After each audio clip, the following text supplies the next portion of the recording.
ലൂക്കോസ് എഴുതിയ സുവിശേഷം 10-ാം അധ്യായം 25 മുതൽ 37 വരെയുള്ള വാക്യങ്ങൾ. അനന്തരം ഒരു ന്യായശാസ്ത്രി എഴുന്നേറ്റ്, ഗുരു, ഞാൻ നിത്യജീവൻ അവകാശിയായി തീരുവാൻ എന്ത് ചെയ്യണം എന്നവനെ പരീക്ഷിച്ച് ചോദിച്ചു.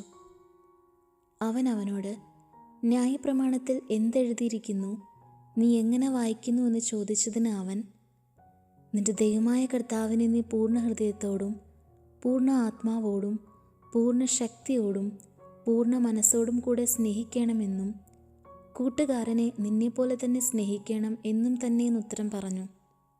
അവൻ അവനോട്, നീ പറഞ്ഞ ഉത്തരം ശരി, അങ്ങനെ ചെയ്യുക, എന്നാൽ നീ ജീവിക്കുമെന്ന് പറഞ്ഞു. അവൻ തന്നെത്താൻ നീതീകരിപ്പാൻ ഇച്ഛിച്ചിട്ട് യേശുവിനോട്, എൻ്റെ കൂട്ടുകാരൻ ആരെന്ന് ചോദിച്ചതിന് യേശു ഉത്തരം പറഞ്ഞത്, ഒരു മനുഷ്യൻ യെരുശലേമിൽ നിന്ന് എരിഹോവിലേക്ക് പോകുമ്പോൾ കള്ളന്മാരുടെ കയ്യിൽ അകപ്പെട്ടു. അവർ അവനെ വസ്ത്രമടിച്ച് മുറിവേൽപ്പിച്ച് അർദ്ധപ്രാണനായി വിട്ടേച്ചു പോയി. ആ വഴിയായി യദർച്ഛയാ ഒരു പുരോഹിതൻ വന്ന് അവനെ കണ്ടിട്ട് മാറിക്കടന്നുപോയി. അങ്ങനെ തന്നെ ഒരു ലേവ്യനും ആ സ്ഥലത്തിലെത്തി അവനെ കണ്ടിട്ട് മാറിക്കടന്നുപോയി. ഒരു ശമര്യക്കാരനോ വഴി പോകയിൽ അവൻ്റെ അടുക്കലെത്തി അവനെ കണ്ടിട്ട് മനസ്സലിഞ്ഞ് അരികെ ചെന്നു എണ്ണയും വീഞ്ഞും പകർന്ന് അവൻ്റെ മുറിവുകളെ കെട്ടി അവനെ തൻ്റെ വാഹനത്തിൽ കയറ്റി വഴിയമ്പലത്തിലേക്ക് കൊണ്ടുപോയി രക്ഷ ചെയ്തു. പിറ്റേന്നാൾ അവൻ പുറപ്പെടുമ്പോൾ 2 വെള്ളിക്കാശെടുത്ത് വഴിയമ്പലക്കാരന് കൊടുത്തു, ഇവനെ രക്ഷ ചെയ്യണം, അധികം വല്ലതും ചിലവിട്ടാൽ ഞാൻ മടങ്ങി വരുമ്പോൾ തന്നുകൊള്ളാം എന്നവനോട് പറഞ്ഞു. കള്ളന്മാരുടെ കയ്യിൽ അകപ്പെട്ടവന് ഈ മൂവരിൽ ഏവൻ കൂട്ടുകാരനായി തീർന്നുവെന്ന് നിനക്ക് തോന്നുന്നു? അവനോട് കരുണ കാണിച്ചവൻ എന്നവൻ പറഞ്ഞു. യേശു അവനോട്, നീയും പോയി അങ്ങനെ തന്നെ ചെയ്യുക എന്ന് പറഞ്ഞു. ഈ ഞായറാഴ്ച രാവിലെ നല്ല ശമരിക്കാരൻ്റെ ദൃശ്യകഥയിലൂടെ നാം ചിന്തിക്കേണ്ടുന്ന ആത്മീക സത്യങ്ങൾ. യഥാർത്ഥ വിശ്വാസം ചാരിത്രിക ക്രിയകളാലല്ല, അറിവ് പ്രകാരവുമല്ല, പക്ഷേ പ്രവർത്തനത്തിൽ കാണിക്കുന്ന സ്നേഹത്തിലൂടെ വിലയിരുത്തപ്പെടുന്നു. യേശു നമ്മെ വിളിക്കുന്നു, വേർതിരിവുകൾ, മുൻവിധികൾ, സ്വാർത്ഥതകൾ മറികടന്ന് മുന്നോട്ട് നോക്കുവാൻ.